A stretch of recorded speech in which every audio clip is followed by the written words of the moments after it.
Salut à toi, fan de Keanu Reeves qui casse des gueules, je sors du ciné pour te proposer ma critique de John Wick chapitre 4.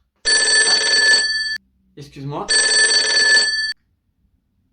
Allô? Tu as tué ma voiture et volé mon chien. Alors déjà c'est l'inverse, et ensuite il faut faire le 4 à la fin. Ah, ok, merci. Pas de quoi.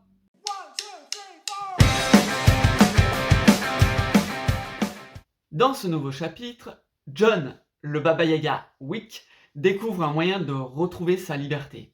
Vaincre la Grande Table, l'organisation criminelle qui dicte les lois des assassins. Mais avant cela, il devra affronter un nouvel ennemi qui a de puissants alliés à travers le monde et qui a transformé certains amis de John en ennemis. Ça, c'est pour l'histoire. On est sur un excellent chapitre 4. Vraiment un des meilleurs depuis le début de la saga. Je crois que c'est l'un de mes préférés. Le 3 était mon préféré, je pense que le 4 maintenant se tient avec le 3. Vraiment, ils sont allés de mieux en mieux depuis le début qui a commencé en 2014 quand même. C'est une saga qui va bientôt avoir 10 ans, John Wick. Ce qui a fait l'essence de la saga surtout, c'est les combats. Et dans celui-là, on retrouve des combats mais magnifiques, vraiment super bien chorégraphiés, notamment des combats avec des arcs, des combats avec des haches, des combats en voiture. Enfin, l'essence de la saga John Wick, c'est ça, c'est vraiment des combats variés. Chaque combat va être totalement différent. Chaque assaillant ne va pas se prendre les mêmes coups que le précédent, ne va pas se prendre les mêmes coups que le suivant. Il y a une super scène dans celui-là, sur les marches à Paris, dans un quartier de Paris, j'en sais rien où c'est, mais en tout cas j'ai trouvé ça super. On sent l'ascension effectivement de John, enfin, il a un compte à rebours, il faut qu'il monte les marches, on ressent les assaillants, il y a vraiment toujours une idée, il y a toujours une putain d'idée de mise en scène pour les combats. Tu ne t'ennuieras jamais pendant un combat de John Wick. Et ça, c'est grâce notamment, comme je le disais, à la mise en scène. Alors une mise en scène justement qui prend le parti de ne pas faire de shaky cam, donc qui prend le parti de ne pas secouer la caméra en étant dos carrément sur l'épaule du protagoniste, en faisant tout remuer comme ça peut être le cas dans un Fast and Furious ou dans un Marvel, mais qui vraiment prend le choix de faire un plan large pour te montrer ce que Keanu Reeves, qui fait ses propres cascades en plus, 58 ans, balèze le mec, est en train de faire, et ce qu'il est en train de faire, et où il va se diriger. Ça donne une lisibilité de la scène qui est extraordinaire. Alors, ça donne une lisibilité de la scène, oui, pour le bien comme pour le mal. C'est-à-dire que des fois, oui, tu vas avoir un coup qui est un peu mou, tu vas avoir un figurant qui est un peu en attente que Keanu Reeves se libère avant de l'attaquer. Tu vas avoir un figurant qui va attaquer John Wick à la crosse de pistolet alors qu'il a un flingue dans les mains. Alors oui, tu prends aussi les défauts. Mais honnêtement, quand tu prends autant de qualité, les défauts, c'est pas grave. Je préfère avoir ça plutôt qu'avoir une caméra qui arrête pas de bouger, qui arrête pas de... Voilà, on sait pas vraiment où on est dans l'espace, on sait pas vraiment comment le mec a fait pour atterrir par terre, que, euh, que ça. Il y a une scène aussi qui est visuellement super intéressante, mais c'est pareil, c'est grâce à une idée de mise en scène, une scène dans un appartement. Une scène dans un appartement, comme on peut en voir justement dans des Fast and Furious, dans des Bad Boys, dans des... Voilà, une fusillade dans un appartement. Comment tu filmes une fusillade dans un appartement en apportant quelque chose? Et ben là, ils ont fait un truc tout simple, et je pense qu'ils ont tiré un peu parti, enfin, qu'ils se sont un peu inspirés du jeu Hotline Miami. J'essaierai de mettre des photos comparatives entre la scène de John Wick et le jeu Hotline Miami.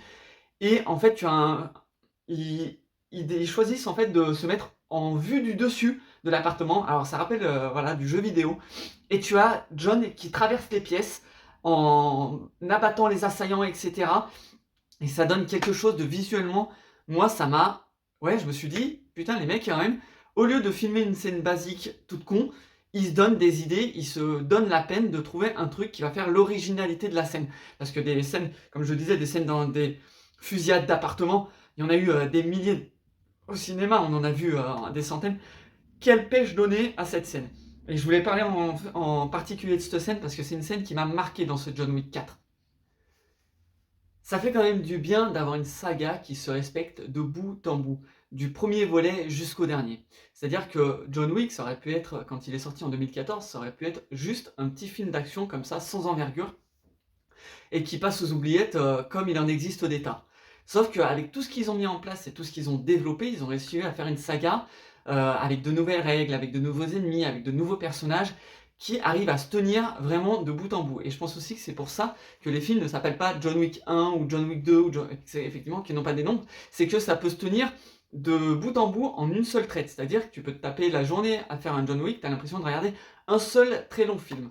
Et ça, je trouve c'est bien, parce qu'il y a tellement de sagas aujourd'hui qui se plantent, même à partir du 2e volet, qui font n'importe quoi, qu'arriver à faire une saga cohérente jusqu'au 4, rien que pour ça, moi je dis bravo les gars. Il y a quand même des questions que je me pose, que ça soit au niveau de ce film ou au niveau de la saga en général, c'est que fait la police ? On sait que la police existe puisqu'on avait vu un agent dans John Wick 1 et John Wick 2, donc on sait qu'elle est là, qu'elle est présente, mais est-ce qu'elle fait vraiment office d'autorité principale ? Est-ce que les assassins ne font pas finalement office d'autorité plus supérieure à la police ? Ensuite, l'autre question que je te pose, c'est est-ce que les gens sont vraiment habitués à voir des fusillades et à voir des carambolages ? Parce que bon, dans celui-là, ça se fout des coups de hache dans une discothèque, personne ne bouge, ça se tire dessus en plein Paris, les gens, devant un restaurant en plus, les gens ils bougent pas de leur salade César pour aller voir, pour fuir, etc. Ça fait des carambolages autour du rond-point de l'Arc de Triomphe. Oui, je connais pas le nom du rond-point, mais je pense que ça doit être ça. Les gens continuent à rouler alors qu'il y a une dizaine de mecs qui se battent en plein milieu du rond-point.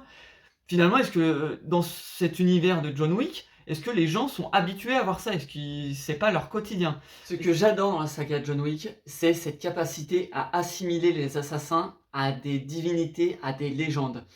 Que ce soit au niveau des noms. Donc, par exemple, on a Charon, qui est le concierge du Continental. Kane, dans celui-là, qui peut phonétiquement s'apparenter à K1. On a le personnage joué par Laurence Fishburne, dont je me rappelle plus du nom, mais le personnage est un roi souterrain qui règne sur un royaume sous terre. Quelqu'un qui règne sur un royaume sous terre, on pense soit à Hadès, soit à Lucifer, quelqu'un qui règne sur un réseau souterrain. Et puis il y a le surnom de John, qui est le Baba Yaga, qui est une légende en Russie sur un croque-mitaine qui enlève les enfants qui ne sont pas sages. Donc il y a toujours cette affiliation en fait que ça soit avec des héros, soit de mythologie, soit biblique. Et ça, j'ai toujours trouvé ça intéressant. Je reviens juste sur un truc, c'est que John Wick n'existe jamais par lui-même. Je t'explique. John Wick ne va jamais dire, de toute façon, je prends l'exemple par exemple d'un film avec The Rock, j'en ai vu un il n'y a pas longtemps en plus, où il va te dire, de toute façon, c'est moi le plus costaud, c'est moi le plus fort, c'est moi le plus baraque, voilà. John ne dira jamais ça. John ne vit que par les récits des autres, comme les légendes en fait. Il ne vit que par ce que racontent les autres sur lui. Il est alimenté par ça. Il ne prononce pas beaucoup de mots, finalement, sur toute la saga, Keanu Reeves, mais ce sont ce que les gens racontent sur lui qui vont alimenter la légende et faire de lui ce personnage un peu mythique du monde des assassins.